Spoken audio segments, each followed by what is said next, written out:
Ингээд манай өнөөдрийн хуульчийн танхимын нээлттэй ажиллагаа буюу өнөөдрийн уулзалтын гол зорилго болох хууль зүйн яамнаас хууль зүйн сайдын баталсан хууль зүйн салбарын нээлттэй бодлогын товч танилцуулгыг одоо миний бие хийе.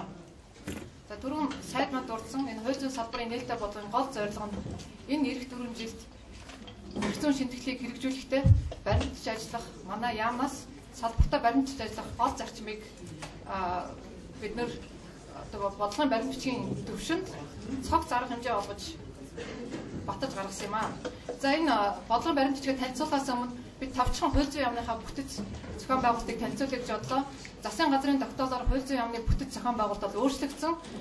Ингээд хууль зүйн сайд тамхигснаас хойш миний бие тамхигснаас хойш богино хугацаанд энэ засгийн газрын тогтоолыг хэрэгжүүлэх бүтэц зохион байгуулалтаа бид нэр хийж дуусаад одоо манай хууль зүйн яамны үйл ажиллагаа чигдрээд энэ бодлогын үйл ажиллагаанд ороод байгаа. Тэгээд тавчхан танилцуулахад хууль зүйн сайд манд танилцуулсан манай хууль зүйн яам маань ингээд 5 газартай 4 хилтстэй ийм бүтэц зохион байгуулалттай байгаа. За гол шинээр зохион байгуулж байгаа газар маань эрх зүйн бодлогын шинжилгээний газар байгаа. За сайдын хилдэгчлэн энэ маань манай яамны гол амин сүнс буюу одоо уурга тархинд болж ажиллахын өөрөөр хэлбэл энэ Монгол улсын баримтлагч ажиллах эрх зүйн шинтгэлийн бодлогыг боловсруулах төлөвлөх. За энэ бодлогынхаа хүрээнд хуулийн төсөл боловсруулах, хууль тогтоомжийн үр нөлөөг судлах хүчлэн нэлээд олон шин чиглэлийг хэрэгжүүлэх ийм чухал газар байгаамаа. За хууль зүйн нэгдсэн бодлогын газрын чиглэлийг бол сайд түрүүн танилцуулсан. Гол нь одоо хууль зүйн нэгдсэн бодлогын одоо баримталж хэрэгжүүлэх хууль санаачлагчаас одоо өргөн барьсан хуулийн төсөлд нэгдсэн бодлогын зүгээс санал дүгнэлтээ өгөх ийм үндсэн чиглэлийг хэрэгжүүлж байгаа. За бодлогын хэрэгжилтийг зохицуулах газар маань мөн одоо хуучин хууль зүйн дотоод хэргийн яамд байсан үндсэн чиглэлэг болох бодлогын хэрэгжилтийг зохицуулах агентлагийн үйл ажиллагаанд одоо бодлогын талаас нь одоо хэрэгжилтийг одоо зохицуулах ийм чиглэлтэй газар байгаа.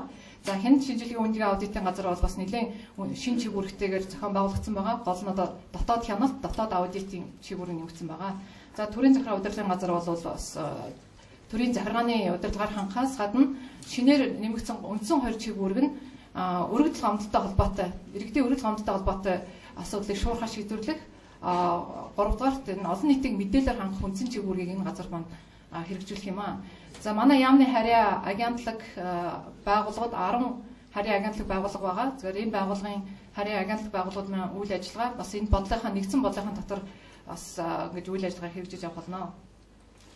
За бүтэц зохион байгуулалтууд юм байна. За хууль зүйн сайдын баталсан нээлттэй бодлогын батлах болсон үндсэн шалтгаан нь та бүхэн мэдж байгаа Монгол Улсын засгийн газрын мөрийн хөтөлбөр батлагдсан байгаа. 12 оноос 16 оны хүрээнд хэрэгжүүлэх. За энэ засгийн газрын мөрийн хөтөлбөрийн 5 дахь зорилт болох эрх чөлөөтэй Монгол хүн гэсэн ийм бүлэг байгаа. Энэ бүлгийн хамгийн гол зорилт нь энэ төрийн үйл ажиллагааг тунгалаг нээлттэй болгох, хариуцлага хяналтыг сайжруулах ийм үндсэн чиглэл байгаамаа. За энэ чиглэлийн хүрээнд төрийн байгууллагууд одоо цог зарга хэмжээ авах ийм одоо үйл ажиллагааг төлөвлөсөн байгаа. Ийм учраас энэ засгийн газрын мөрийн хөтөлбөрийг хэрэгжүүлэх хүрээнд хууль зүйн салбартаа явуулах цог зарга хэмжээг бид нар энэ бодлогын баримт бичгээр баталж гаргасан. За би тавчхан танилцуулъя. За энэ нээлттэй бодлогын гол зорилго нь хууль зүйн салбартаа нээлттэй ил тод байдлыг зарчмыг хэрэгжүүлэх, иргэдийн оролцооны бодиттой тэгш боломжийг хангах, за хариуцлагатай байдлаа нэмэгдүүлэх, иргэдийн өргөдөл гомдлоо гаргах, шуурхаа шийдвэрлэх төр нөхцөл бодлогыг дээшлүүлэх, улмаар одоо хүний эрхийг хангаж баталгаажуулах ийм үндсэн гол зорилготой байгаамаа. За энэ маань хууль зүйн салбарт хэрэгжиж гэдэг утгаараа зөвхөн хууль зүйн яам мөрдөж ажиллах төдийгүй манай харьяа агентлаг байгууллагууд одоо дараах 10 гаруй байгууллагууд одоо хэрэгжүүлэх өөрийн үйл ажиллагаанд мөрдөх одоо тийм дөрвөн журам боловсруулж ажиллах хэрэгтэй байгаа. За бид нээлттэй бодлогыг хэрэгжүүлэхдээ дараах 5 чиглэлийн хүрээнд хэрэгжүүлнэ. Нэгдүгээрт нь альва одоо хууль зүйн яамнаас болон бусад харьяа агентлаг байгууллагаас гарсан альва хууль тогтоомжийн төсөл шийдвэрийг үйл ажиллагаагаа олон нийтэд нээлттэй ил тод мэдээлж байх.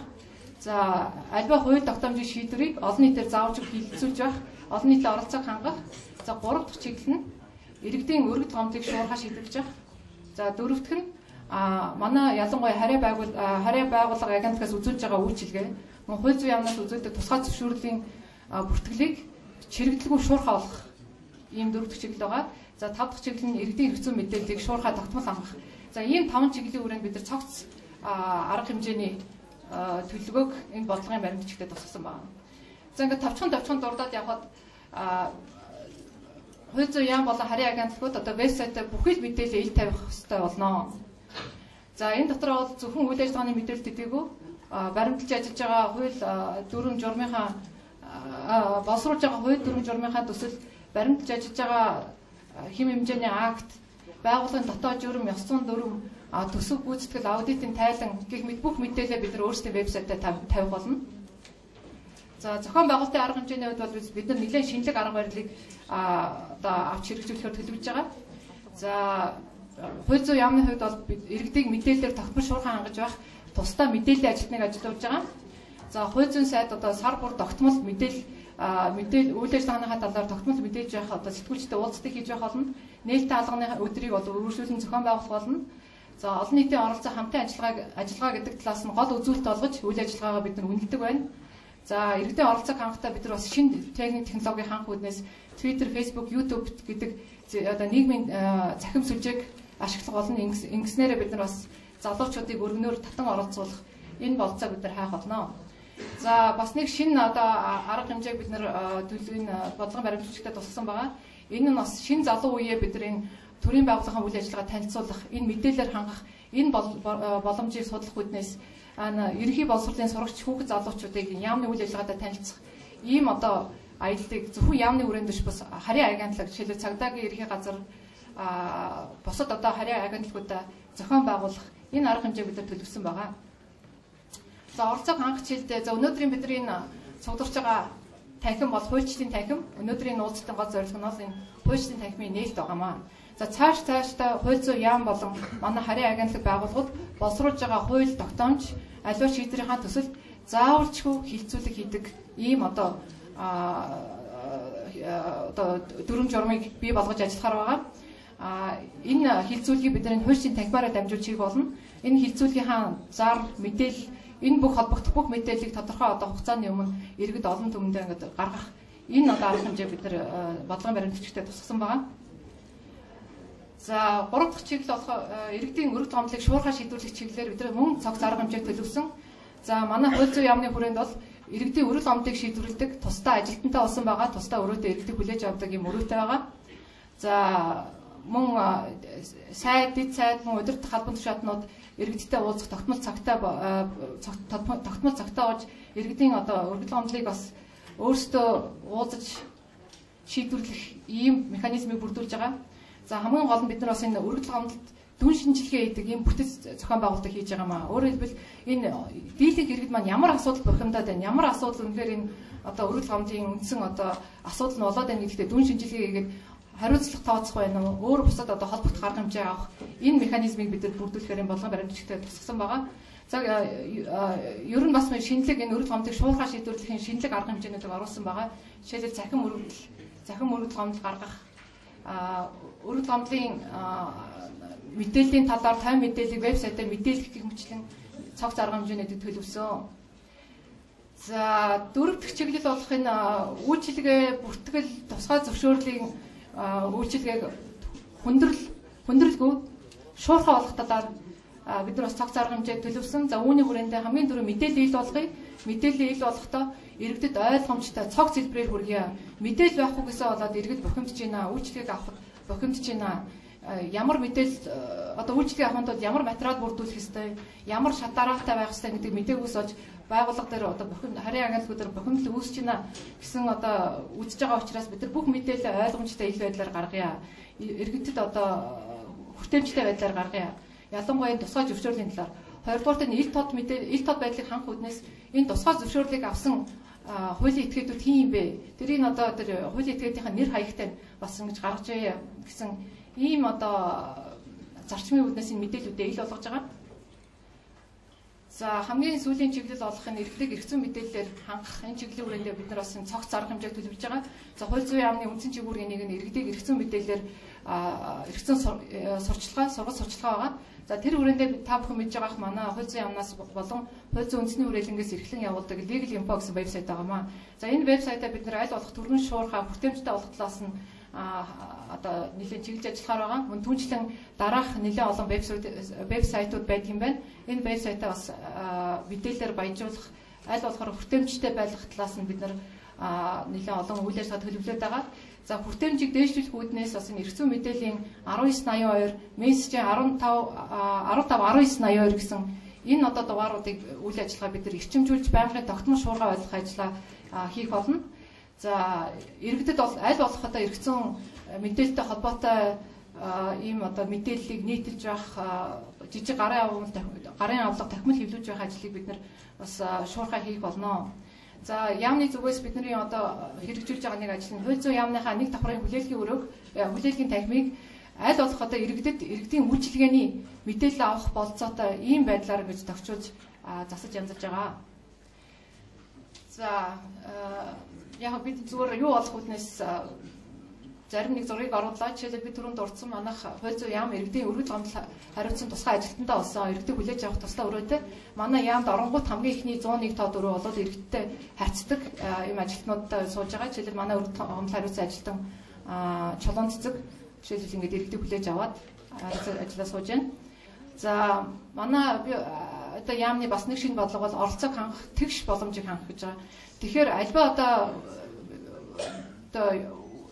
үйл ядгуурлаггүйгээр иргэдийн оролцоог хангах энэ нэг гол зарчмыг хангах үднээс бид нар энэ хөгжлийн бэрхшээлтэй хүмүүс одоо энэ орох гарцыг бас яамдаа хийлгсэн байгаа. Мөн хууль зүйн үндэсний хүрээлэндээ ч гэсэн бид нар энэ одоо хөгжлийн бэрхшээлтэй иргэдийг оролцоог хангах ийм одоо зохион байгуулалтын арга хэмжээ авах болно. Тэгэд бас энэ санаачлан маань бусад яамдуудад бас жишг болж хэрэгжих баха гэж одоо бас найдаж байна. Бусад харийн агентлагууд маань ийм одоо хөгжлийн бэрхшээлтэй иргэдэд орох боломжийг бүрдүүлж ажиллах болно.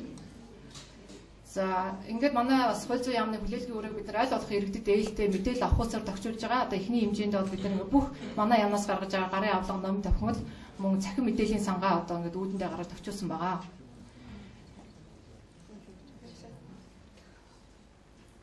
За ерөнхийдөө манай бодлогын сайтын батлсан бодлогын товч танилцуулга юм байна. Ингээ би бодлогын хүрээнд манай яамнаас авч хэрэгжүүлсэн арга хэмжээ болох хууль зүйн яамныхаа вебсайтын шинжил буюу дотор агуулгын тавханд товчхон танилцуулъя.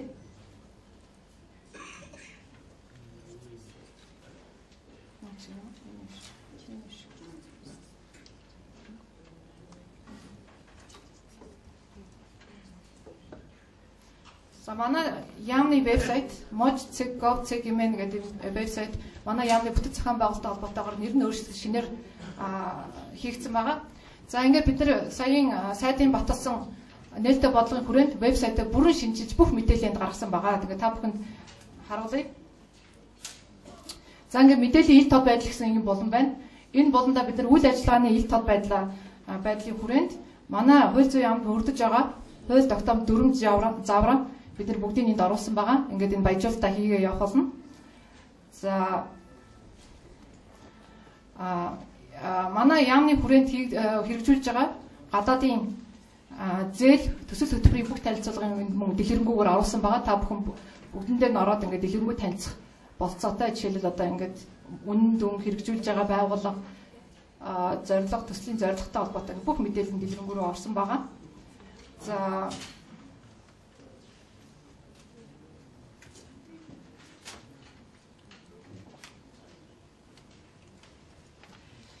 За төсөв санхүүгийн ил тод байдлын хүрээнд бид нар яамны хүрээнд яамны 2012 оны батлагдсан төсөв.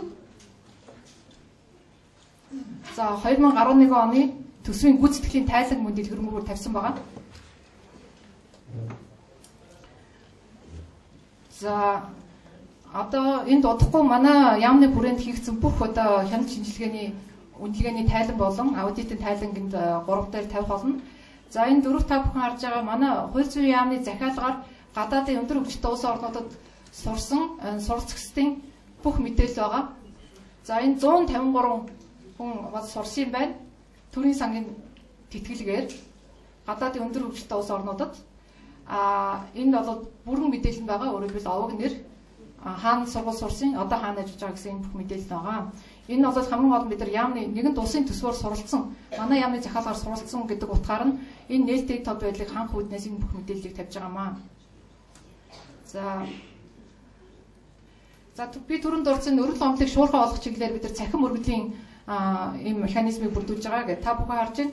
За манай энэ өргөл гомдол хариуцсан мэргэжилттэй холбоотой мэдээлэл энд байна. Энэ мэргэжилтэнтэй шууд холбогдож болон түүнчлэн шууд захин мөрөгдөл гомдлоо гаргаж болно. За энэ жишээлбэл ингээ хараад сайдд бичгүү, дэд сайд бичгүү, төрийн танхим бичгийн дараад бичгүү гэдэг ингээд бичээд шууд энэ доод юугаа дараад ингээ захин мөрөгдөл гомдол шууд бидний холбогдох хүмүүсийн гар дээр ирэх болно. За энэ өргөд гомдлын шийдвэрлэлт гэж байна. Энэ өргөд гомдлын шийдвэрлэлтээр сар бүр манай яамд одоо ирсэн өргөд гомдлын таймыг гаргаж байгаа болно. Хэрхэн шийдвэрлсэн байдлын талаар. За энэ иргэдийг хүлээг авах цагийн хуваар буюу энэ сайд, дэд сайд иргэдийг хүлээж авч өргөд гомдлолтой холбоотой асуудлыг шийдвэрлэх энэ цагийн хуваарийг бас бид нэг нээлттэй тавьсан байгаа. За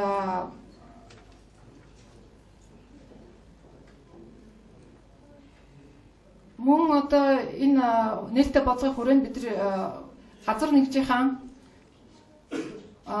бүх дарга удирдлага мэргэжилтнүүдийн чиг үүрэг, нэр хаяг, утас, имэйл хаягийг тавьсан байгаа. Ингээд 5 газрын удирдлага болон хүмүүсийн нэр хаягийг та бүхэндээс харж болно утастай. Өөрөөр хэлбэл та бүхэн одоо асуудал мэдээлэл авах, тодруулах, холбогдох одоо энэ мэдээлэл энэ одоо харилцах хаягийн дагуу холбогдож болно. За энэ үйл ажиллагааны чиглэлээр бид энэ бүтэц зохион байгуулалтын дагуу газар нэгжийнхэн чиг үүргийг дэлгэрэнгүй танилцуулсан байгаа. За энэ хуулийн төсөл гэсэн хэсэгт манай яамнаас боловсруулсан бүх хуулийн төслийг тухайн үед нь бид нар ингэж тавьж бас олон нийтээс санал авч явах болно. Одоогор манай яамнаас ажиллаж эхлэхээр бэлдэж байгаа, боловсруулж байгаа дараах төслүүд байна. Нийтдээ 9 гаруй төсөл байна. За хамгийн түрүүн бол энэ эрүүн тогтолцооны шинжиллийн юм багц хуулиуд байгаа. Нэг 7-8 юм хуулийн төсөл байгаа. За энэ төслийг бид нар төслийн хувьд нь бичиж дуусмагц бид нар энэ өөрийнхөө вебсайтаар тавих болно. Тийм учраас та бүхэн бас манай вебсайтыг тогтмол шалгаж энэ хуулийн төслүүдэд танилцах болцоотой. За би түрүүнд дурдсан тусгай зөвшөөрөл хууль зүйн яамнаас дараах 5 зөвшөөрлийг олгодог. Энэ тусгай зөвшөөрлөлтэй холбоотой дэлгэрэнгүй мэдээллийг мөн энд оруулсан байгаа. Аль болох одоо ойлгомжтой энгийн хэлбэрээр одоо хүмүүст тайлбарсан байгаа. За энд мөн тэр тухайн тусгай зөвшөөрлийг эзэмшиж байгаа хүмүүсийн тоо мөн тухайн тохиолдолд жишээлбэл галц хэсэг үйлдвэрлэл дээр ямар байгууллага энэ галц хэсгийн тусгай зөвшөөрлийг эзэмшиж байгаа гэх мэт тэр мэдээллийг бид нар дэлгэрэнгүй оруулсан байгаа. Мөн тамга тэмдэг үйлдвэрлэл дээр та бүхэн харж болно холбогдох дүрм журам болон эзэмшигч одоо хуулийн этгээдийн нэрсийг бид нар ингээд ил тодор тавьсан байгаа.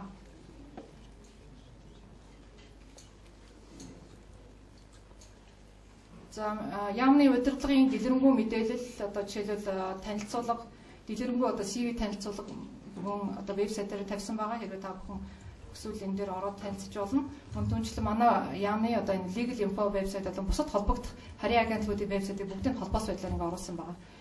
За эндээс та бүхэн харж байгаа энэ нээлттэй бодлогыг хэрэгжүүлэх эхний арга хэмжээгээ хууль зүйн яамны зүгээс бол авсан. Тэгээд энэ одоо ижил арга хэмжээг манай харийн агентлагууд бүгдээрээ хэрэгжүүлж өөрсдийн вебсайтад бүхий л холбогдох үйлчлэгээ болон бодлоготой холбоотой мэдээлэл тогтмол тавьж, шуурхай тавьж ажиллах болно. Тэгээд энэтэй холбоотой илүү боловсронгуй болох, сайжруулах өөр одоо санал гомдол шүүмж байл та бүхэнд бас илэн далангуй хэлж байвал бид нар их талархах байна. Бид нар бас үйл ажиллагаагаа мэдээлэл тогтмол одоо сайжруулж аль болох одоо иргэдийн хэрэгцээ шаардлагад суурилсан ийм одоо мэдээлэл үйлчлэгээ хүргэхийг чамааж ажиллах болно. За ингээд миний мэдээлэл дуслаа. Та бүхэнд анхаарал тавьсанд баярлалаа.